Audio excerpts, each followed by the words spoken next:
Mapagpalang umaga sa lahat. Ito ang mensahe ng Diyos sa bagamat maulan at hindi kaaya-ayang panahon, subalit hindi hadlang para makapagbigay ng mensahe ng salita ng Diyos sa araw na ito ng linggo. At ito ang kasaad sa bahaging ito ng pagkain espiritual. Ang nakakita sa akin ay nakakita na rin sa Ama. Ito yung text verse at ito'y nasa Juan chapter 14 verse 9. At ito ang pamagat.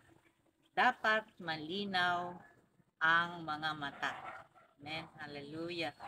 So, ito ginagamitan natin ng salamin para malinaw ang ating pagbasa.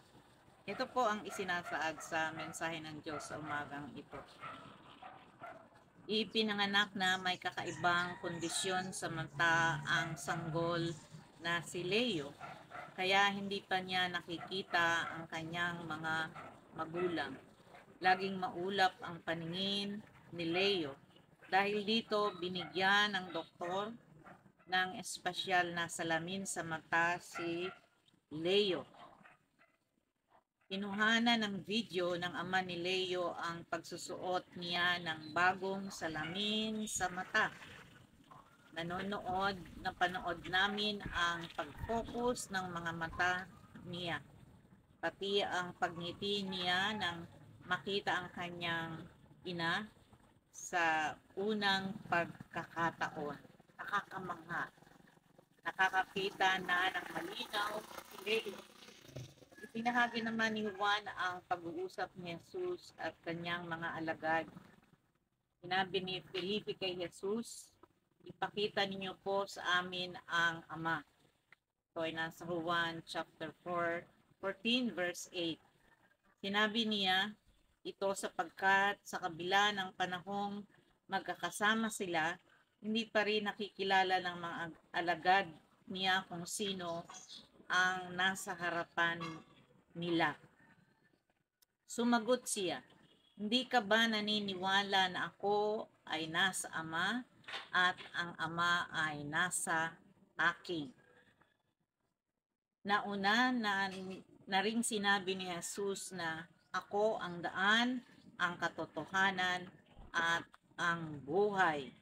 Ito ang ikaanim sa pitong ako na pahayag ni Jesus.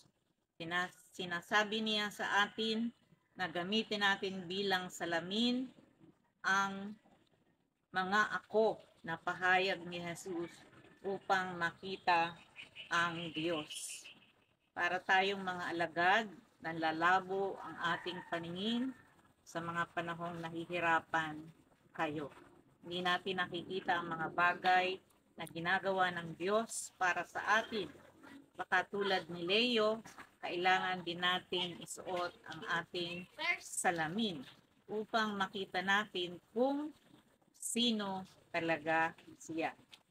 Anong mga bagay ang maaaring nagpapalabo ng iyong paningin tungkol sa kay Jesus? Paano ka muling makakatingin sa Kanya ng may malinaw na paningin?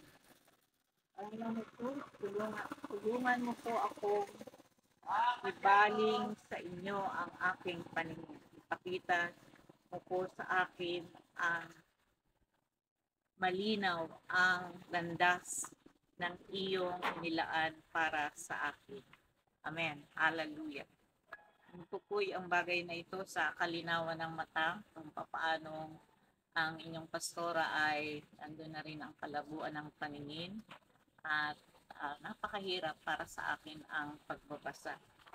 Kaya dito sa liwanag, nakikita ko ang aking binabasa. At ito yung mensahe, no? Ito yung mensahe na kailangan ang ating matang espiritual, no? Yung ating matang espiritual, nakikita natin ang kadakilaan nating Panginoong Jesucristo. At ang sabi dito ay ako nga, kapag nakita mo si Kristo, nakita mo na rin ang ating Panginoong Diyos Ama sapagkat sila ay iisa.